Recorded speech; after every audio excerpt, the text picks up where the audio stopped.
Back in May of 2018, the first Superman comic written by Brian Michael Bendis was published. It was a sad day that kickstarted an era that lasted far too long, but thankfully, Bendis' reign of terror over the Big Blue Boy Scout ended in March of 2021. It's been over a year since Bendis left Superman, but has that been enough time to fix the mess that the big bald baddie created? Well, the answer is a mixed bag. There have been a few different people who have written Superman on several different books since Bendis got sent to the Phantom Zone. The books I'm going to be talking about today are Superman in Action Comics written by Philip Kennedy Johnson, the first few issues of Superman Son of Kal-El written by Tom Taylor, and Superman the Authority written by Grant Morrison. Let's start off with the Philip Kennedy Johnson stuff, which is by far the best of the bunch. Also, from this point on, I'm going to be referring to Philip Kennedy Johnson as PKJ because I don't feel like saying three names every time. Let's talk about my favorite first, which is Action Comics. This book is fantastic and not only one of the best Superman books I have read in years, but one of the best comic books from any publisher I have read in recent memory. It started off a little slow with a 2-issue story that spanned between both the Superman and Action Comics titles. This story was about some creatures that came through a tear in space. That may not sound that interesting, but the bit of intrigue here is that John, during Bendis' run, was sent to the future with the Legion of Superheroes, and while John was there, he looked at the history books and noticed that the last time Superman was ever mentioned was when he fought some creatures that came through a tear in space. So, understandably, when John is in the present during this time, he's freaking out thinking his dad is going to die. Clark gets injured, but he is safe thanks to John. Since John isn't fully Kryptonian like his father, the creatures did not affect him the same way they did Clark, so he was able to help fight off the creatures with ease. This little story arc was just a setup for the future, and it led into Warworld Rising, which is also a setup for Warworld Saga, but hear me out when I say that it's great. While under PKJ, the Superman title focused on Clark's relationship with John. This book told a great father-son story that I truly enjoyed. Nothing that was mind-blowing, but it was a nice little story and something we never got during the Bendis era. Bendis did not understand how to write the father-son relationship between Clark and John. It always felt weird and not real.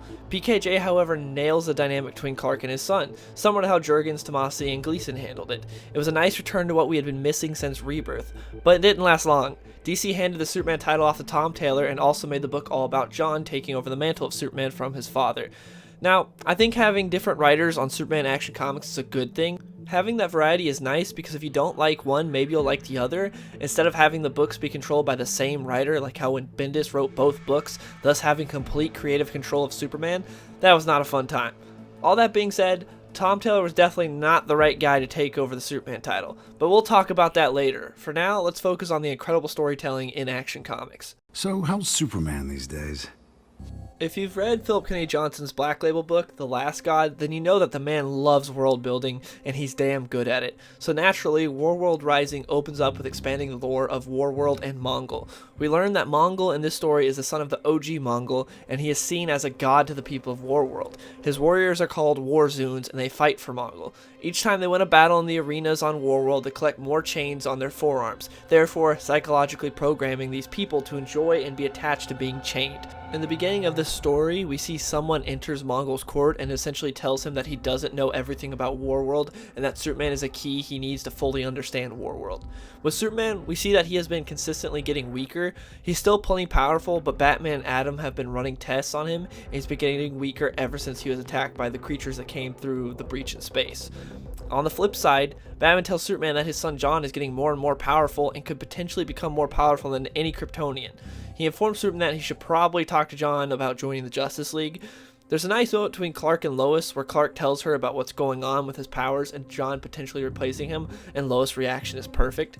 She simply tells him that she isn't worried because she has seen Clark overcome impossible odds in the past and she knows he will come out on top. It's nice to see Lois have faith in her husband, and the two of them have a sweet moment since in Bendis' run, Lois only really cared about her career and didn't feel like a good partner to Clark and mother to John.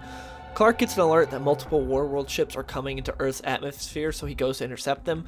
When he gets there, he notices that they are Warworld ships, but he's confused because they are attacking each other, and then he hears something he has never heard before, but he has read it in old texts. He hears an old Kryptonian prayer. He then sees the people that are praying, and he tells them in Kryptonian that he will protect them and that no harm will come to them this day. But my favorite part about this page, other than the beautiful art from Daniel Sampier, is how Superman introduces himself. He tells them, "My name's Clark." he's talking to people that are speaking an old Kryptonian language. It'd be easy for him to tell that he is Kal-El, make them feel more safe or more at home. Be like, oh, Kal-El, that's a name that sounds familiar to me. He could tell them he's Superman, the great hero of this world.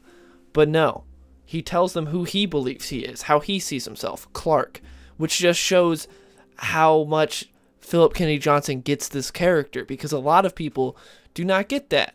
They think Superman sees himself as Superman. They think he sees himself as Kal-El, as someone from another world. Not every writer understands that Superman sees himself as Clark Kent, the farm boy from Kansas that's just trying to do the right thing. A lot of people think, oh no, he sees himself as this godly alien that helps people that are below him. But no, he is Clark. That's how Superman sees himself. He is Clark Kent, and he introduces himself as such. It's just a great little moment. After that, we get a dope battle of Superman taking down the Warworld ship as the ships crumble into the sea. Daniel Sampier does a fantastic job in every issue he's on, and this battle is no exception. It looks perfect. It looks so good. After the battle is over, we see Superman talk to the Atlanteans about the Warworld ship that fell into the ocean. They tell him the ship was falling apart and barely made the trip from Warworld to Earth, but there is one interesting thing about the ship. The power source is something they've never seen before, but it closest resembles the source wall. It gives off an incredible amount of energy and is very valuable. And since it fell in the ocean, the Atlanteans lay claim to it and tell Superman it's theirs, and they should not and Superman should not tell anyone about it. They want this kept on the down low, on the hush hush about this energy source, because if someone knows about it, they're likely to go after it and try to take it from the Atlanteans. The Atlanteans do tell Superman that some Warzoons survived the crash and are being held prisoner in Atlantis, and he can come see them if he wants to. Superman goes to talk with the prisoners, but they don't want to talk. They just want to fight. We get a really cool panel of Superman trying to talk to them, and this Warzoon just trying to murder Superman, but he's not near powerful enough and ends up hurting himself. It's just, I really like that page. I thought it looked great, and it displays how Superman is, because in the panel before, when the Atlanteans like, Superman, they don't want to talk to you, they just want to kill you, and Superman's like, they're gonna be disappointed then. I thought it was a pretty cool line from Superman, and I really like that page. Back at the Fortress of Solitude, one of the refugees wakes up and freaks out that she is without her chains. She quickly locates her chains and puts them back on. This shows how severely effed in the head these people are by what Mongol has done to them. They want to be chained. They feel a sense of security when chained, almost like they are naked without them, which is exactly how Mongol wants them to feel. The refugee has a flashback about why she is on Earth. Turns out she was sent here by Mongol. She wears the symbol of the House of El on her hands, which obviously offends Mongol since Superman is his greatest enemy. Mongol brands the others of her kind with that same symbol, telling her it is all her fault that this is happening and that he is going to send her to Superman with a purpose. I absolutely love how Mongol talks. PKJ nails the dictator overlord dialogue to a T. Mongol even refers to himself as he who holds all chains. On Warworld, he is a god, a slave master, and everyone is a slave that does everything in service to Mongol, and they worship him out of fear. Every time Mongol shows up, the book does a great job at making him feel like a threat and a powerful villain and someone that you're worried about Superman going against, and also just an evil guy that you want Superman to take out. Like, the aura of Mongol in this book is perfect. Back to Superman and Company. Lois has been digging through the library of Kandor and finds out that the refugees are most likely Philosians. I think that's how you pronounce it. I'm not sure. A French Kryptonian science colony that was shunned by Krypton, thus causing them to leave the planet thousands of years ago. The refugee that woke up tells Superman that her name is Thao La, and the reason she has Superman's symbol on her is because she grew up hearing stories about him and thinking he would save her and her people, but he never came. We learn that the OG Mongol, father of the current Mongol, captured her people years ago, and they have been on Warworld ever since. With this new information, Clark, Lois, John, and Kara all have a conversation about the current situation. Clark states that there must be a new Mongol, one that inspires more fear and devotion than the previous Mongol, because he can tell things are being run a little differently now. John says what everyone else is thinking, that is, this all feels like a big trap for Superman. Clark says that he obviously considered that as well, but then he gives a very Superman answer, saying that if it is a trap, but there are Philosians enslaved on Warworld, then what does it being a trap have to do with anything? Like, that doesn't matter. Like, if there are people enslaved on Warworld, but it's a trap, Superman still has to go and help them. These people need Superman. Thao Law then gives us an in-depth explanation of the iron chains she wears, saying, quote, "After every battle on Warworld, the loser must give iron to the victor. In this way, the victor's reach grows while the loser's lessens. The weight of the iron makes the victor stronger while the loser grows weaker. My iron is a gift from he who holds all chains. It has made me strong. It tells my enemies each link is an enemy who now fears me, and soon you will fear me also." End quote. That is chilling to hear from someone that was enslaved on this planet, that sees their slave master as someone giving them something useful, and she really does legitimately need her chains and want her chains, because that was the first thing she thought when she woke up out of a coma. She's like, oh crap, why am I not wearing my chains? Like, that really shows the insight of what Mongol has done to these people. Remember that fragment that was something resembling source wall material that I was talking about earlier? Well, that fragment awoke some creatures under Atlantis and caused them to try and attack the surface world. Superman was able to stop those creatures, but this made the US government very upset. And of course, Amanda Waller learned about it, so she sent some people to steal the fragment. They failed, but this made Atlantis and the United States at odds against each other. A big standoff happens, but ends with Superman taking the fragment and telling everyone not to come looking for it.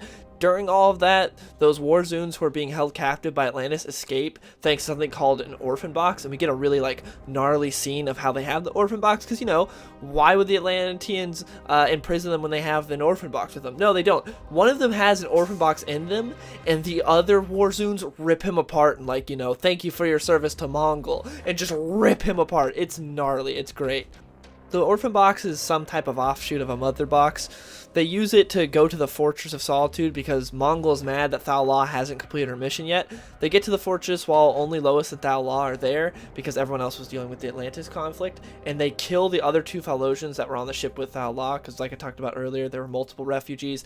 Thao Law was just the only one that woke up. The other two are still in their coma. So while they're in their coma, they're like, hey, this is because you have not done what Mongol told you to do, and they murder the other two Falosians that were there. Thao gets super pissed and kills the Warzoons with her blue heat vision because she now has that thanks to Earth's Sun. She didn't have powers before because there's something on Warworld that is dampening their powers. You learn that later in Warworld Saga, and even Batman kind of hints at it at a point in this storyline. But she has powers now, and she just eviscerates these Warzoons.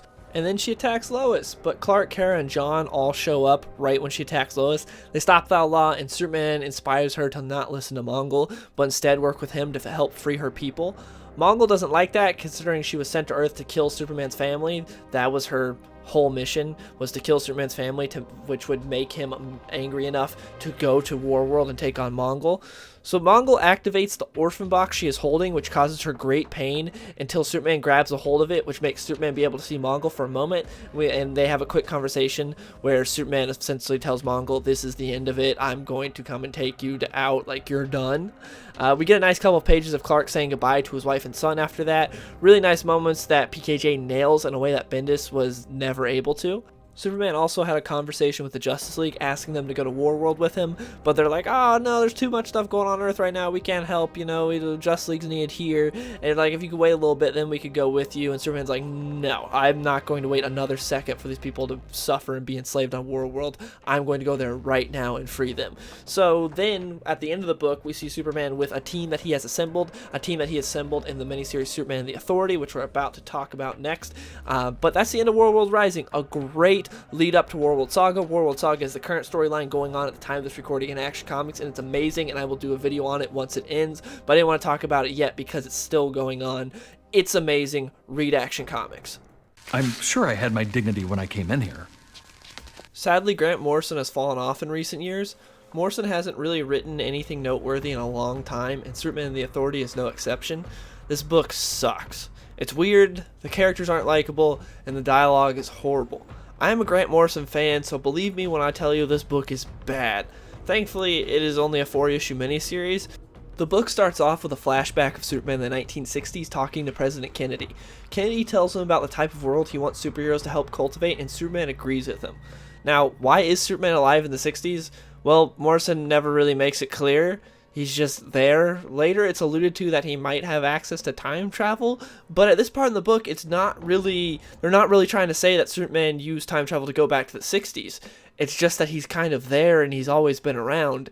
It's one of those weird Morrison things where it's just there and yeah, that's it. Just go, oh, Grant Morrison did it, so it must be a genius thing. I don't understand it, but Grant Morrison threw it in there, so yep, I'm just gonna respect that decision. And that's it's one of those things. It's just odd. It's just a weird thing to throw in there that Morrison did. After that flashback, we see Superman start to put together his team. He starts by getting Manchester Black to join. Now, Manchester Black is a great character, like legitimately one of my favorite Superman villains, but him being Superman's first pick for his Warworld team makes absolutely zero sense. Especially considering after the first time Manchester Black was defeated by Superman, Manchester Black said, quote, "So long as a heart beats in my chest, I'll come after you, you Ponzi twit. If you think this is over, you're living in a bloody dream world." Something tells me that a guy that threatens Superman like this is not going to be his first choice for the team or the 100th choice. This is just out of left field for Morrison. It makes no sense whatsoever. It's a really stupid decision. If I'm not mistaken, the last time we saw Manchester Black was when he was trying to corrupt John back in the beginning of Rebirth. And before that, he's done a lot of evil things, like trying to kill Superman and his family. So this was a dumb decision by Morrison. Like, why would Superman go after Manchester Black? It makes no sense at all. Again, I like Manchester Black as a character, but him to be the first pick for Superman's Warworld team doesn't make any sense. Anyways, the two have a conversation where we get some dialogue where Manchester Black says this to Superman. I quote, "They call me a sociopathic supermaniac more than once. It's an offensive term of abuse, and I tick the boxes for so many oppressed minority groups you wouldn't have time to list them. It's hate speech. I'm carrying the emotional pain of everyone from Prince Harry on down," end quote. Sadly, that's not even the worst dialogue of this book. There's a lot of horrible dialogue in this book. Like, really bad. It's really bad. And that's just one of many cases where it's just, people don't talk like this. No one talks like this. It doesn't sound like Manchester Black. It doesn't sound like anyone. It's really bad. Just seems a little weird for a supervillain who murders people to be upset about hate speech, but that's what Morrison felt was great for this book, I guess. Superman is able to convince Manchester Black to join him and help him set up the rest of his team. Superman also recruits Steel's niece, Natasha Irons. Now this makes sense. Superman has history with Steel and Nat, so her joining the team is a great choice. I'm happy to see her get some shine because Steel and his family kind of get neglected sometimes when it comes to some writers on Superman. So I'm happy to see them be a part of this book, and she makes perfect sense to be a part of Superman's team. Next up is Apollo and Midnighter, who I think both are great characters, but they don't necessarily make sense as being a part of Superman's team. Like, they're not horrible choices, but they are kind of like, it's a little weird to see those two as who Superman goes after. Again, not the worst choice, but also they're kind of just like a meh choice. It's like, it doesn't really make sense for Superman to go after them, but at the same time, you know, they're not part of Superman's rogues gallery either, so at least they're not the worst choice. It's just for this mission, I feel like they don't make the most sense. But it's cool to see them here because they don't get used all that often either. After that, they go to recruit Enchantress, which some weird stuff happens, and long story short, she joins the team.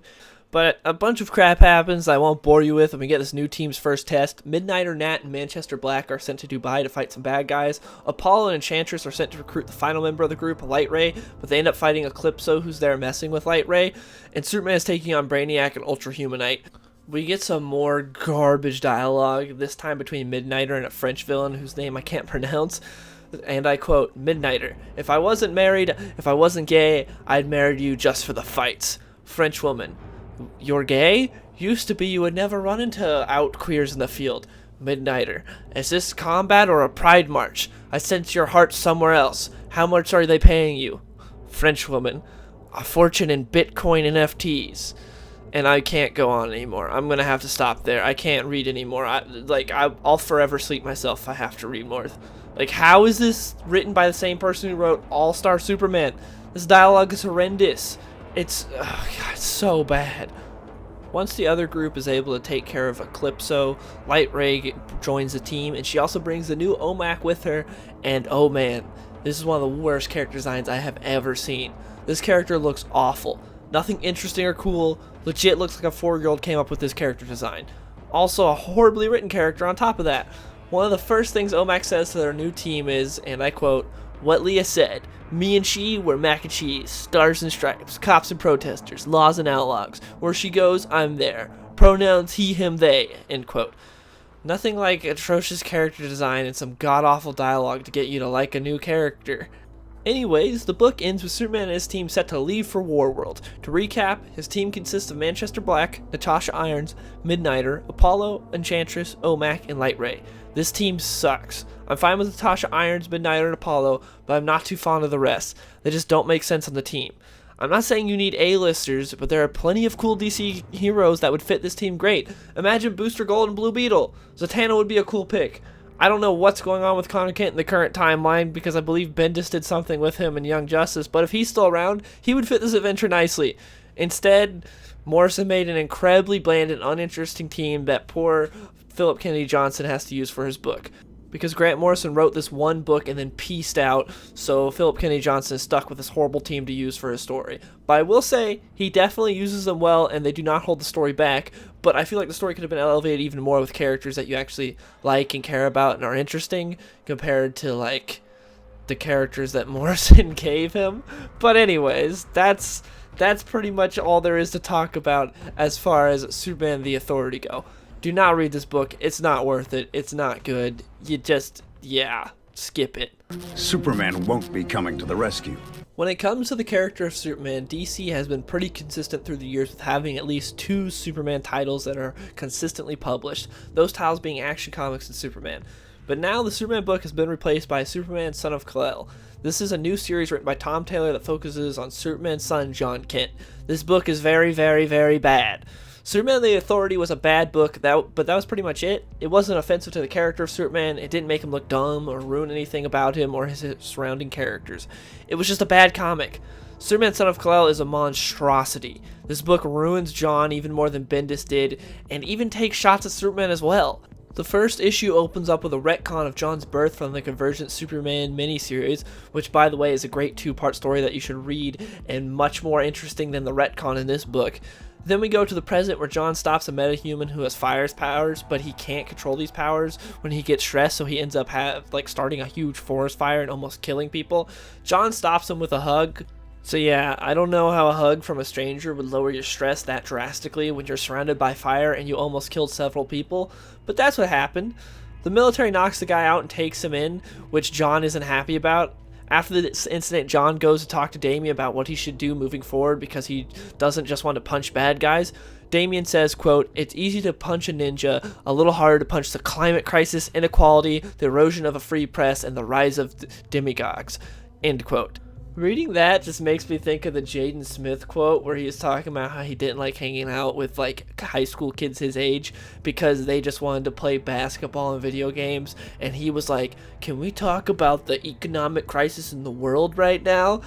That's what this gives the energy off of. Like, why fight ninjas and bad guys are trying to kill people when we could help with the environment and, fix the erosion of the free press? This is what Tom Taylor thought would be a great idea to get younger readers involved in a Superman that's more aligned with their ideals, because that's what the kids are all about today. They're all about helping the environment and fighting capitalism and doing all that stuff. No one wants to see Superman being heroic and taking on bad guys. Nah, we don't want that. No one wants that. For the little bit that Philip Kennedy Johnson had the book, only a few issues, he made a fun father-son adventure book, but this is what Tom Taylor's doing. The issue ends with Damian telling John, "It's time for Superman to stop fighting the symptoms. You're powerful enough to be the cure," which is just hilarious, and that sets the tone for the series. Issue 2 is one of the worst single-issue comics I have ever read in my life. It starts with John trying to have a secret identity since Bendis destroyed his secret identity when Clark revealed to the world that he is Superman, and obviously that means his son is Superboy and blah blah blah. So John goes to school on his first day, attempts, to use his secret identity and blend in, but that doesn't work so well because someone tries to shoot up the school, but John stops it at the cost of his new secret identity. He then flies to space afterwards to pout because he can't be normal. He just has to be Superman's son. Clark joins him up there and they talk about the world. John proceeds to talk about how humans are horrible, they're destroying the world, and borders are stupid. The funny thing about this is it's so anti-Superman. I'm reminded of a little story arc in the New 52 Batman Superman series where Mongol is attacking and so is a mind-controlled superpowered Batman. They're both attacking Superman.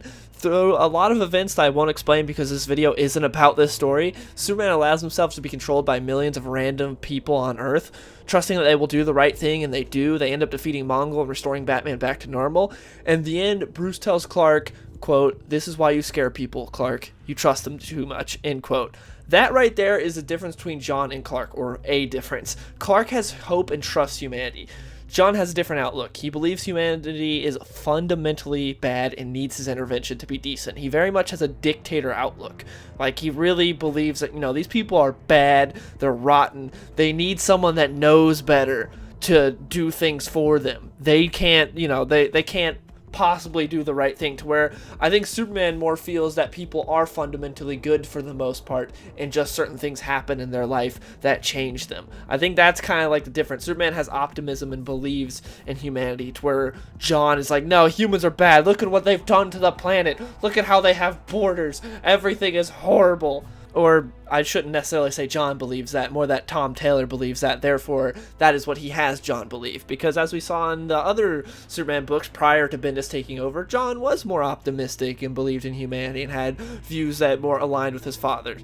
But now, this is what John thinks because of Tom Taylor. It doesn't really make sense for him to think this, considering he was raised by Clark and Lois, but that's how it goes.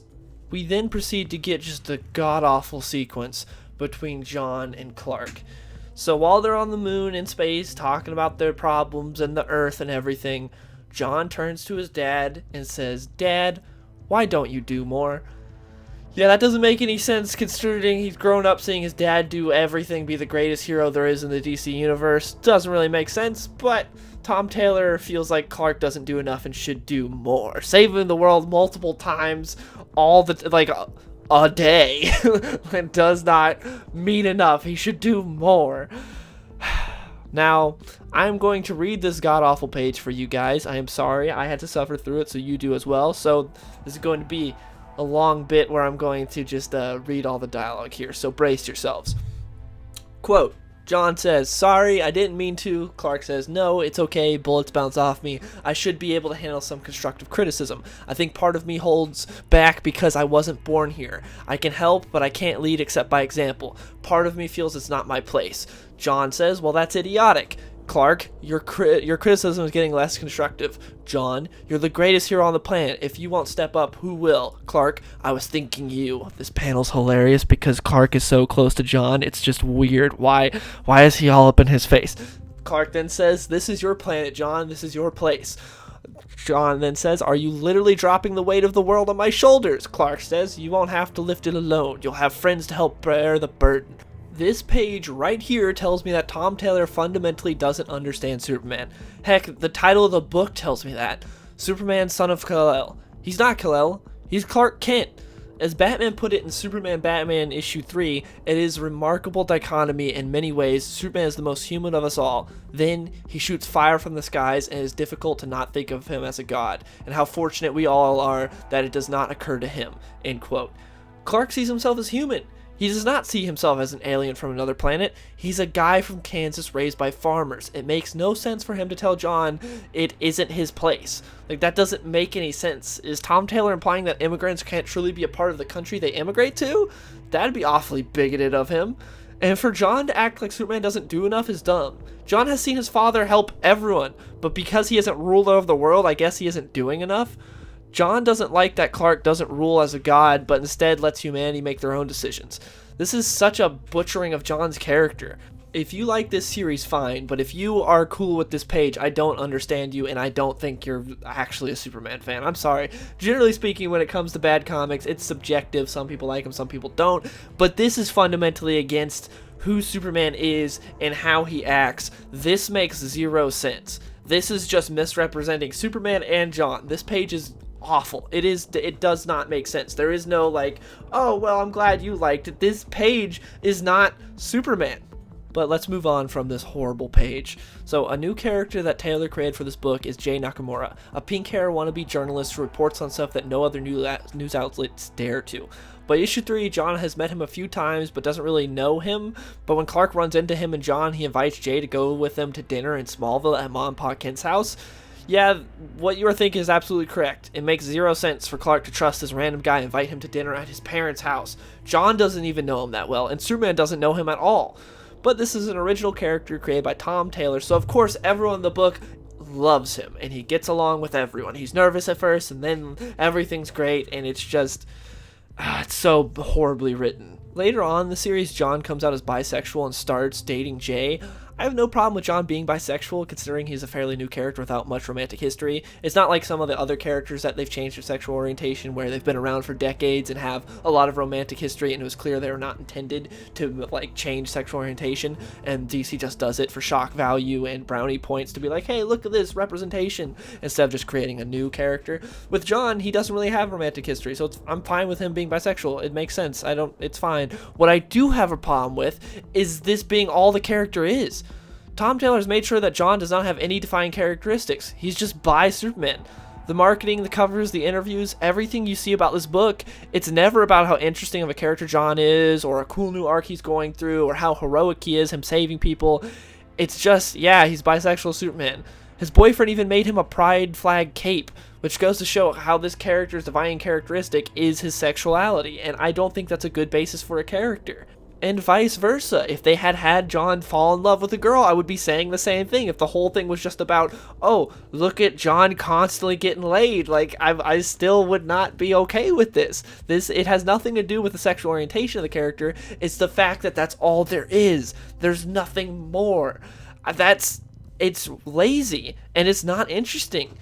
And it really goes to show that they had no ideas with this character. They were given a great base. Well, Bendis was giving a great base with this character, with what Jurgens, Tomasi, and Gleason had done with him. And then they ruined it. They wasted it, and they rushed him. Everyone would have been fine with John taking over the mantle of Superman. It makes sense. But they rushed to it. It doesn't feel earned. It just comes out of nowhere. And he's not a good Superman. He's been a horrible Superman so far. They just haven't done a good job of getting fans interested in this version of John. They could have made John being bisexual interesting if it would have felt organic instead of like some big display for Tom Taylor to get on CNN. Another thing that doesn't help this is that Taylor created the worst love interest possible for John. Jay Nakamura is a horribly bland character. He's like the most annoying rando on Twitter come to life. And on top of that, Tom Taylor gave him powers that make him impervious to harm. So there's literally zero stakes involved with this character ever. He can never be hurt. No one could ever try to use him to get to John. It's boring, lazy writing. In an interview with IGN, Tom Taylor had this to say about Jay, quote, "Given Jay's journalistic leanings, there are certainly comparisons to be drawn between this relationship and the classic Lois Lane Clark Kent dynamic. However, Jay has his own fight," Taylor says. "He's obviously an effective journalist, and Lois Lane is his hero. But Jay is also a refugee from Gomorrah," which is just some fake country in the DC universe. "So his experience also reflects Clark's. While this has fortunately changed over the years, historically, Lois has often fulfilled a damsel role. Jay Nakamura will never be that. He and John will tackle many things side by side."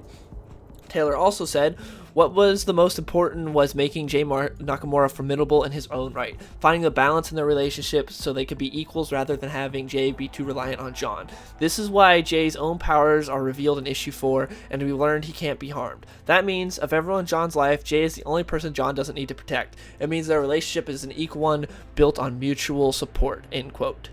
I don't know how you guys read it, but to me that sounds like Taylor thinks Lois is a poorly written character, and if you don't have powers and need saving, you're useless. Sounds pretty dumb. Not everyone needs powers or needs to be able to stand up to supervillains physically. Jay is just an awful character. John didn't need a love interest yet, man or woman. He just got aged up by Bendis not that long ago. He was 11, now he's 17, and in a serious relationship with one of the most unlikable characters ever to appear in a Superman comic. Would have been nice to flesh out this 17-year-old version of John a bit more, see who he is and what he's learned before just throwing him into a relationship. But that would imply that Taylor actually wanted to write an interesting character and not just a mouthpiece he uses to get brownie points from the mainstream. And for Clark, there are very serious issues. I don't know what the future holds for Superman. All I know is that thankfully Bendis is gone. One Superman book is great and one Superman book is horrible. We're in a spot where things could go anywhere. Tom Taylor could get kicked off of Superman, Son of Kal-El, and we could get another writer that's really good. Things could go great. Philip Kennedy Johnson's Warworld saga could end. They could replace it with someone else, and then someone that doesn't understand the character, and just both books suck. Who knows? But currently, as of right now, I can say what's going on with Clark in Action Comics is great, and you should definitely read it. Go read that book. It is amazing. If you're a Superman fan, you will love it. Superman, Son of Kal-El needs to die. That book is bad. John is not fully away from saving. You could definitely bring back Peter Tomasi and have him fix that character. They'll never do that, but they could. Or they could just retcon everything. They'll never do that, but they could with a reboot. There are fixes that can be done. As much as it seemed like Bendis' damage was too much to fix, Philip Kennedy Johnson has showed that you can roll with the punches and still create a great story. So there is hope for Superman. There is hope for my favorite character. But we don't know where DC's going with this. And currently, as of this recording right now, Superman just died in the latest issue of Justice League along with the rest of the Justice League. He's going to come back, but it's very weird. Everything's up in the air right now. All I can say is read Action Comics, support good storytelling, don't buy stories that you don't like, support stories and storytellers that you do like, and don't support the ones that you don't. It's as simple as that, and that's all I gotta say. If you're a Superman fan that has been away from the character since Bendis took him over and ruined him, give Action Comics a shot. It is worth checking out. Superman is a hero again that is making the right decisions and helping people and fighting bad guys. It is great to see. It's fantastic storytelling. It's a fun book. Superman is Superman in that book. I highly recommend it. But that's it for this video. Let me know in the comments below what you guys think of all this. I hope you guys enjoyed this video. It's a long one. It took me a lot of time to make it. I hope you guys enjoyed it. Please let me know in the comments below. What do you think of everything that happened with Superman, everything that I discussed? Do you like Action Comics? Do you not? Do you like Superman the Authority? Superman Son of Kal-El? All that. I really want to hear from you guys and have a discussion in the comments below. And if you want to see more, please like the video and subscribe. And I will see you guys later.